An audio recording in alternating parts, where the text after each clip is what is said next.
I'm tired now, guys. Finding it difficult to sleep.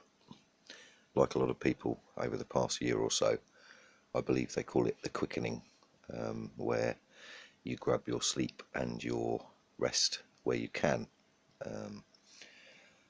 I'm like every single person who listens to me.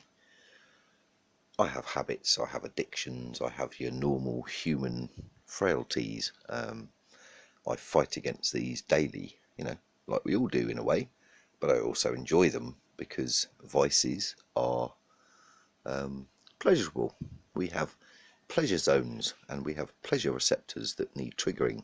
So my innate ramblings at such and such an hour in the morning make me feel good, and sometimes I hope they make you feel good.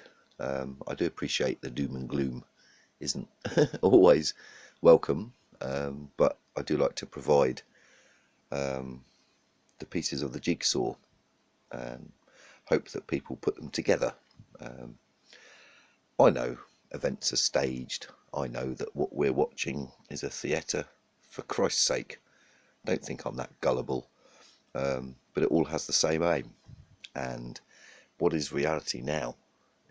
Does reality come through your mobile device? Does it come through your screen?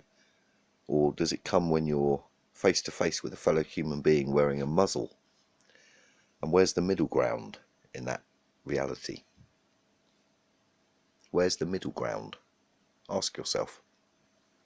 The middle ground is with you, and the peace and solitude that you can find in, maybe it's nature, maybe it's music, maybe it's sleep, maybe like me, you love your bed. I've fallen out of love with my bed, which I never thought I'd do in my life. It's been a hobby of mine, sleeping and dreaming and feeling comfortable.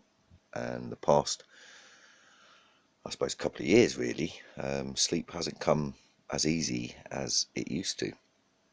I think it's an active mind, but I also know that this is the same for maybe many people listening to this, that your human psyche, your fabric of being has been altered because of this state.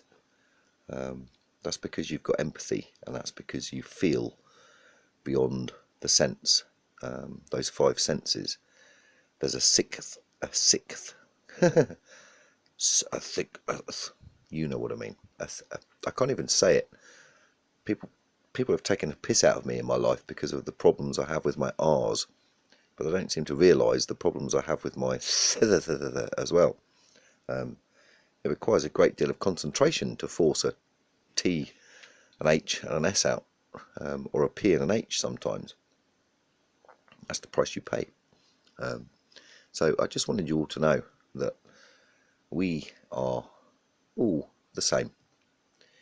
We all have our frailties, we all have our vices, whether it's caffeine or sugar, whether it's something stronger, it doesn't matter. It's our pleasure receptors are triggered by physical sensations, lights, sounds, touches, tastes, smells. Our olfactory nerves are in our ability, and this is where they'll never want you to know this. A human being has a higher sense of smell than a great white shark. Did you know that? You're probably thinking, no, that's not true. A shark can smell a molecule of blood in a kilometre or 2 kilometre range. Well, just consider the space around us and the above, the air, the circulating breeze, and that a human being can smell a food particle. 1 in 6 billion, which makes a great white look a little bit pathetic, trapped in their water-based environment. So again, it's another hidden facet of ourselves, and this comes down to when you prep. If you're ever going to be in a position where you've got food and you want to hide it from other people, and it may well happen, not to everybody, but to a segment of society, and I include myself in that. When you want to hide your food, make damn sure that you don't emit any cooking smells if the shit hits the fan. Cheers.